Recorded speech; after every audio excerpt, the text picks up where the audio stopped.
Hello everyone, welcome back to जीएट class. तो previous year का क्वेश्चंस विद आंसर हम लोगों को क्या हेल्प करता है कि क्वेश्चन का पैटर्न, क्वेश्चन का सिलेबस, क्वेश्चन का स्टैंडर्ड और हम लोगों का खुद का जो कॉन्फिडेंट लेवल है वो ग्रो करने में बहुत ही हेल्प करता है। तो आज से हम लोग जीएट का प्रीवियस ईयर का क्वेश्चंस विद आंसर का सेशन स्टार्ट कर रहे हैं और इसी सेशन में पहला जिस ईयर का क्वेश्चंस विद आंसर हम लोग डिस्कशन करेंगे वो है हम लोगों का 2019। तो ये क्वेश्चन आंसर डिस्कशन करने के साथ साथ आप लोगों को ये हेल्प होगा कि क्वेश्चन का स्टैंडर्ड कैसे होता है, क्वेश्चन का पैटर्न कैसे होता है, कौन सा टॉपिक से क्वेश्चन हम लोगों का आता ही है। तो इसीलिए ये सेशन हमने स्टार्ट किए हैं। तो ये 2019 2-4 क्लास में हम लोगों को पूरा कंप्लीट हो जाएगा। तो क्या है ये 2019 का क्वेश्चन विद आंसर, तो चलिए क्लास में। तो हेलो एवरीवन, वेस्ट बंगाल जीएट का 2019 का हम लोग पहले जो क्वेश्चन और आंसर डिस्कशन करेंगे वो है if A is equal to, ये जो फॉर्म है ये मैट्रिक्स का फॉर्म में है। तो ए इज इक्वल टू है 1 1 1 1 then A to the power 100 equal to. तो जीएट क्वेश्चन में क्या होता है, एमसीक्यू टाइप का क्वेश्चन होता है कि एक क्वेश्चन के साथ इसमें चारों ऑप्शन रहेगा।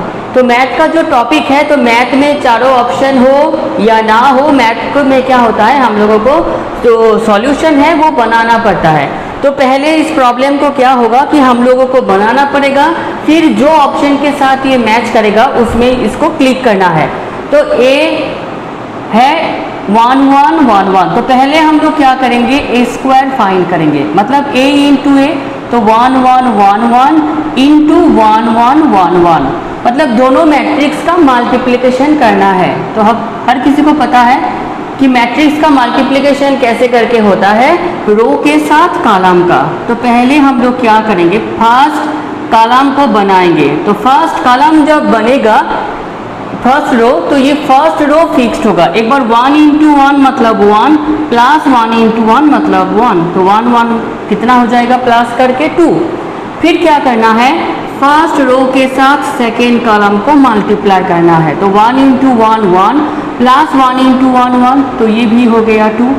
यहाँ पर 1 इंटू 1 1 प्लस 1 इंटू 1 1 प्लस 1 हो गया 2, 1 इंटू 1 1 प्लस 1 इंटू 1 हो गया 2। तो कितना मिल रहा है, 2 2 2 2। तो इसको हम लोग लिख सकते हैं कि A square is equal to 2 into A, मतलब 2 इंटू ये जो मैट्रिक्स है। तो मैट्रिक्स में क्या होता है, 2 से मल्टीप्लाई करना, मतलब हर जो एलिमेंट है वो 2 हो जाएगा। तो पहले हम लोग ए टू द पावर 1 था, फिर हम लोगों ने ए टू द पावर 2 को फाइंड किए हैं और रिजल्ट आया है 2a। अब हम लोग क्या फाइंड करेंगे, ए क्यूब, मतलब ए स्क्वायर इंटू ए। तो ए स्क्वायर का वैल्यू कितना आया है, 2 2 2 2 और ए का वैल्यू 1 1 1 1। मतलब हम लोग कर क्या रहे हैं, ए स्क्वायर ए क्यूब, इसी से हम लोग बता पाएंगे कि ए टू द पावर 100 का वैल्यू कितना होगा।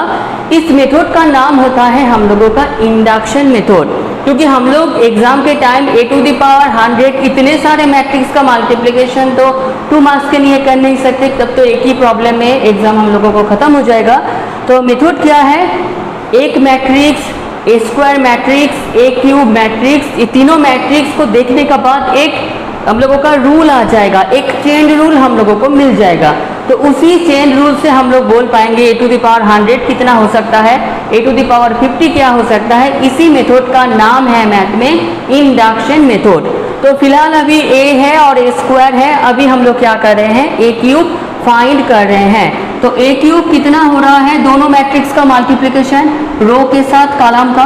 तो 2 इंटू 1 2 प्लस 2 हो गया 4, 2 प्लस 2 फिर हो गया 4, 2 प्लस 2 हो गया 4, 2 प्लस 2 हो गया 4। इसको हम लोग क्या लिख सकते हैं, ए क्यूब को 4 इंटू ए, मतलब 4 इंटू ये जो मैट्रिक्स है, तो 4 को हम लोग क्या लिख सकते हैं, 2 स्क्वायर इंटू ए।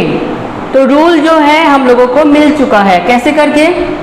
तो यहाँ पर देखो ए जो है, तो ए को क्या लिख सकते हैं, 2 to the power 0 into A. A square कितना हो गया, 2 to the power 1 into A. A cube कितना हो गया, 2 स्क्वायर इंटू ए। तो यहाँ से हम लोग ए टू दी पावर 100 कितना बोलेंगे, ये ए तो हर मल्टीप्लिकेशन में ही है, और जो रूल है जब a का पावर 1 था तो 2 का पावर कितना था, 1 से 1 कम। जब a का पावर 2 था, 2 का पावर कितना था, a का पावर से 1 कम। जब 3 था, 2 का पावर 3 से 1 कम। तो जब a टू द पावर 100 होगा तो 2 का पावर कितना होगा, 100 से 1 कम, मतलब 2 टू द पावर 99। तो इंडक्शन के सहारे हम लोग कितना बोल पाए हैं कि a टू द पावर 100 का वैल्यू हो जाएगा 2 to the power 99 into a। तो कौन सा ऑप्शन में एग्ज़ाम के टाइम आप लोगों को क्लिक करना है, ऑप्शन बी में क्लिक करना है। तो फर्स्ट प्रॉब्लम का आंसर हम लोगों को मिल चुका है कितना, 2 टू दी पावर 99 इंटू ए। तो नेक्स्ट जो प्रॉब्लम है वो भी एक मैट्रिक्स का प्रॉब्लम है। The matrix A is equal to 1/3, 3 cross 3 order का एक मैट्रिक्स है। कंडीशन है इसका A transpose is equal to है I3। तो हम लोगों को करना क्या है, इस A, B और C का वैल्यू कितना है ये कंडीशन से हम लोगों को बताना है। तो A का तो वैल्यू है हम लोगों के पास, तो पहले हम लोग क्या करेंगे, A ट्रांसपोज फाइंड करेंगे। तो 1/3 नंबर का ट्रांसपोज नंबर ही होता है, और इस मैट्रिक्स का ट्रांसपोज क्या हो जाएगा, फर्स्ट जो रो है वो फर्स्ट कॉलम हो जाएगा, सेकेंड जो रो है वो सेकेंड कॉलम हो जाएगा, थर्ड जो रो है वो हम लोगों का थर्ड कॉलम हो जाएगा। फिर कंडीशन अप्लाई करना है A into A transpose is equal to I3। तो इन दोनों मैट्रिक्स का जब मल्टीप्लिकेशन करेंगे 1/3 1/3 यहाँ पर हो जाएगा 1/9। फिर इन दोनों मैट्रिक्स को लिखना है A 2 2 2 1 B। A को पहले लिखना है A ट्रांसपोज को, फिर उसके बाद में है क्योंकि A इंटू ए ट्रांसपोज है। फिर 2 1 B और यहाँ पर हो गया 2C1 into A transpose matrix को लिखना है A 2 2 2 1 C 2 B1 is equal to I3, मतलब यूनिट मैट्रिक्स 3 क्रॉस 3 ऑर्डर का यूनिट मैट्रिक्स। तो कितना होता है 1 0 0 0 1 0 0 0 1। फिर हम लोग क्या करेंगे, इस 9 को यहाँ पर मल्टीप्लाई कर देंगे और इन दोनों मैट्रिक्स का मल्टीप्लिकेशन करेंगे। तो इसमें छोटा सा ट्विस्ट है, ये पूरा मैट्रिक्स को मल्टीप्लिकेशन करने का ज़रूरत नहीं है, बस फर्स्ट रो में ही A B C मिल जाएगा। तो ओनली फर्स्ट रो को हम लोग मल्टीप्लिकेशन करेंगे, मतलब फर्स्ट रो के साथ फर्स्ट कॉलम A² + 4 + 4, मतलब कितना हो गया A² + 8।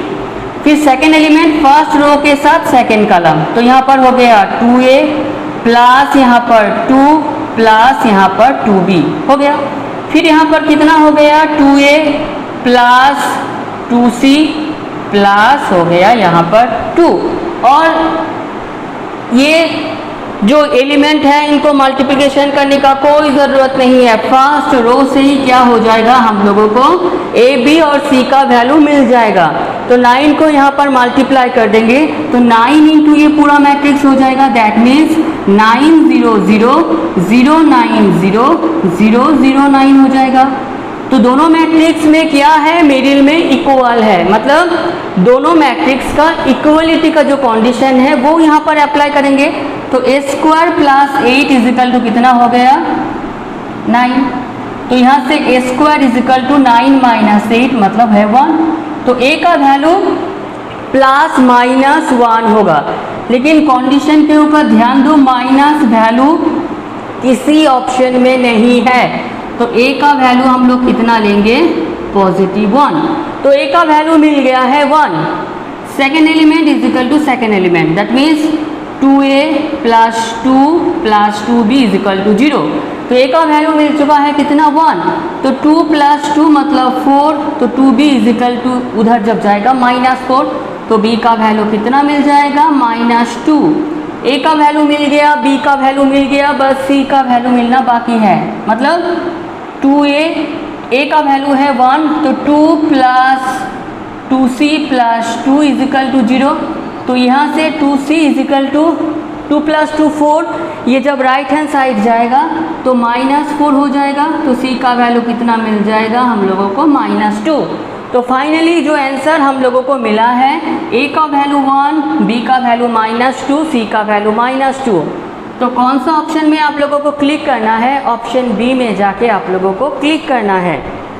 तो ये था हम लोगों का आज का सेकेंड प्रॉब्लम। तो नेक्स्ट जो प्रॉब्लम है, integrating factor of the differential equation. एक डिफरेंशियल इक्वेशन है, उसका इंटीग्रेटिंग फैक्टर कितना है ये हम लोगों को बताना है। तो फर्स्ट क्वेश्चन, तो इंटीग्रेटिंग फैक्टर कौन सा डिफरेंशियल इक्वेशन में मिलता है? तो इसका जो आंसर है वो है first order linear differential equation में इंटीग्रेटिंग फैक्टर मिलता है। तो first order linear differential equation का जनरल फॉर्म क्या है कि dy by d x plus p y is equal to q. तो इसमें इंटीग्रेटिंग फैक्टर कितना होता था? e to the power integration p d x. तो पहले ये जो डिफरेंशियल इक्वेशन है फर्स्ट ऑर्डर का, उसमें क्या करना है? इस फॉर्म में सजाना है। सजाना है मतलब क्लियरली दिख रहा है कि dy बाई डी एक्स के साथ मतलब उसका कोफिशिएंट कितना है? 1 है। लेकिन यहाँ पर dy बाई डी एक्स के साथ कितना है? cos x है। तो इंटीग्रेटिंग फैक्टर फाइंड करने से पहले इस cos x को पूरा इक्वेशन में डिवाइडेड कर देना है। तो कितना हो जाएगा? dy by d x plus y sine x by cos x कितना हो जाएगा?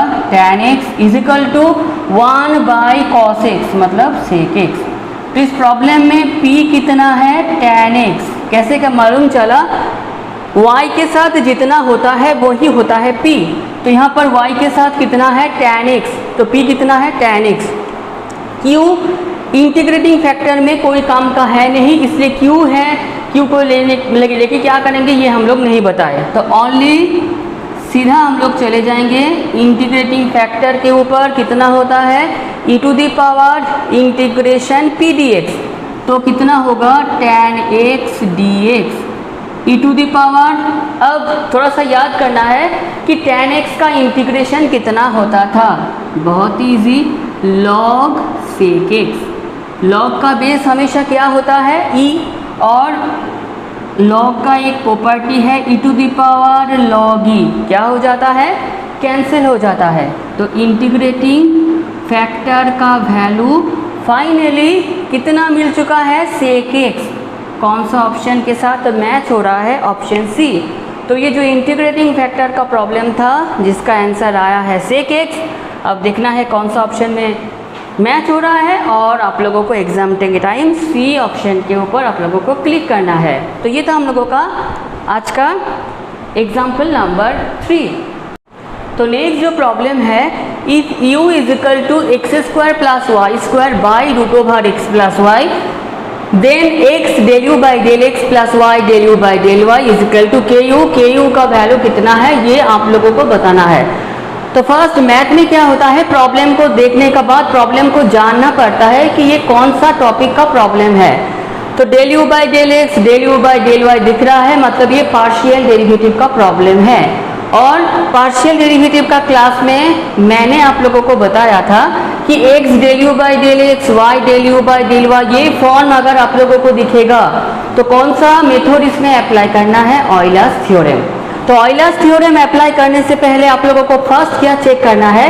u को होमोजीनियस दिखाना है, फिर डिग्री ऑफ होमोजीनिटी का वैल्यू कलेक्ट करना है। तो u मतलब u में कितने सारे वेरिएबल हैं? x और y। तो u को पहले लिखना है कि u मतलब u of x y is equal to x square plus y square by root over x plus y. तो डिग्री ऑफ होमोजेनिटी होमोजीनियस जब चेक करते हैं क्या होता है? बोथ साइड x के जगह पर kx, y के जगह पर ky पुट करना पड़ता है। तो x के जगह पर kx पुट करेंगे तो kx उसका होल स्क्वायर कितना हो जाएगा? k square x square. ky उसका होल स्क्वायर कितना हो जाएगा? k square y square divided by root over x के जगह पर kx, y के जगह पर ky। तो यहाँ पर k स्क्वायर को कॉमन लेंगे तो हो जाएगा x square plus y square, और यहाँ से रूट ओवर k को कॉमन लेंगे तो हो जाएगा x plus y. Therefore u of kx ky is equal to कितना मिल रहा है? k का पावर है 2 और डिनोमिनेटर में k का पावर है हाफ, तो 2 माइनस हाफ करेंगे तो k टू दी पावर 3/2 मिलेगा। और ये क्या है? u ऑफ x y है।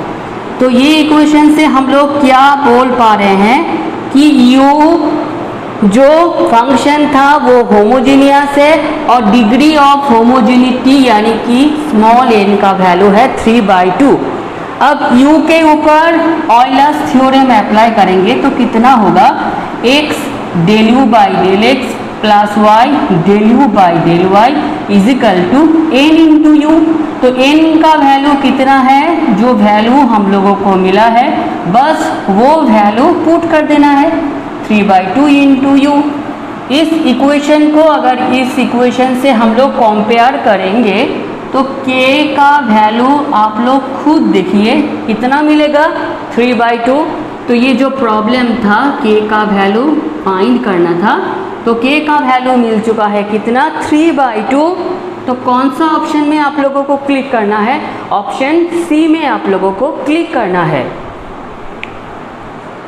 तो WB जिलेट का हम लोगों का फर्स्ट पार्ट में जो आज का हम लोगों का लास्ट एग्जाम्पल है, f of x comma y is equal to sine inverse y by x plus tan inverse x by y, then x f x plus y f y is equal to, ये जो एफ एक्स एफ वाई दिख रहा है मतलब F x होता है del F by del x, f y होता है del F by del y, मतलब ये भी पार्शियल डेरिवेटिव का ही प्रॉब्लम है, सिंबल थोड़ा सा इसमें अलग यूज किया गया है। तो इसमें भी सेम दिख रहा है, x f x plus y f y है, मतलब इस प्रॉब्लम में भी ऑयलर्स थ्योरम अप्लाई करना है। तो आप लोगों को अभी पता चला कि ऑयलर्स थ्योरम अप्लाई करने से पहले एफ ऑफ एक्स वाई को होमोजीनियस दिखाना है और डिग्री ऑफ होमोजीनिटी का वैल्यू कलेक्ट करना है। तो होमोजीनियस दिखाना मतलब दोनों साइड एक्स के जगह पर के एक्स, वाई के जगह पर के वाई पुट करना है। तो राइट हैंड साइड में भी एक्स के जगह पर के एक्स, वाई के जगह पर के वाई पुट किए तो हो गया tan इनवर्स x के जगह पर के एक्स, वाई के जगह पर के वाई, के और यहाँ पर के कैंसिल हो गया। तो यहाँ पर हो गया sine inverse y by x plus tan inverse x by y. तो therefore f of k x comma k y is equal to हो गया, इसका वैल्यू कितना है, f of x comma y. लेकिन यहाँ पर k का पावर में कुछ नहीं रहेगा तो ये होमोजीनियस नहीं हम लोग बोल पाएंगे। तो यहाँ पर k का पावर कुछ नहीं है, लेकिन इसको हम लोग क्या लिख सकते हैं, k टू द पावर 0, क्योंकि समथिंग टू द पावर 0 होता है कितना, 1, इसलिए 1 के जगह पर हम लोग लिख दिए k टू द पावर 0। तो ये फॉर्म आ जाना मतलब ही एफ ऑफ एक्स वाई, इसको हम लोग कहलाएंगे कि ये होमोजेनियस फंक्शन है और डिग्री ऑफ होमोजेनिटी का वैल्यू कितना हो गया, 0। अब होमोजेनियस है, डिग्री ऑफ होमोजेनिटी का वैल्यू मिल गया। अब f of x comma y के ऊपर क्या करना है, ऑयलर्स थ्योरम अप्लाई करना है। तो क्या होगा, x del F by del x plus y del F by del y is equal to n into f. तो इसी जो सिंबल है इसको और एक सिंबल से हम लोग लिख सकते हैं जो है एफ सफिक्स एक्स, और वाई को F del F by del Y को F suffix Y is equal to N का वैल्यू मिल चुका है 0, तो 0 इंटू एफ मतलब 0। तो इसका वैल्यू चाहिए था। अब देखना है कौन सा ऑप्शन के साथ ये मैच हो रहा है, तो ऑप्शन डी के साथ ये मैच हो रहा है। तो इस प्रॉब्लम का आंसर हो गया ऑप्शन डी। तो WB जिलेट 2019 का फर्स्ट पार्ट हम लोगों ने आज 5 क्वेश्चन विथ आंसर डिस्कशन किए हैं, और आप लोगों का किसी जगह पर अगर कुछ डाउट है तो आप लोग मुझे पूछ सकते हैं कमेंट सेक्शन में। और आप लोगों को ये क्लास अच्छा लग रहा हो तो आप लोगों का जितने सारे जिलेट का फ्रेंड्स है जो इस बार जिलेट में बैठेगा उन लोगों को इस क्लास को ज़रूर शेयर कीजिए, क्योंकि आप लोग जितने सारे शेयर और लाइक मुझे करोगे उतने सारे पॉजिटिव मुझे कुछ मिलेगा कि हाँ मुझे और नेक्स्ट वीडियो बनाने का मन करेगा। तो इस कोविड टाइम में आप लोग घर में ही रह रहे हैं तो अच्छे से पढ़ाई कीजिए। तो आज का क्लास हम लोगों का इतना तक, थैंक यू।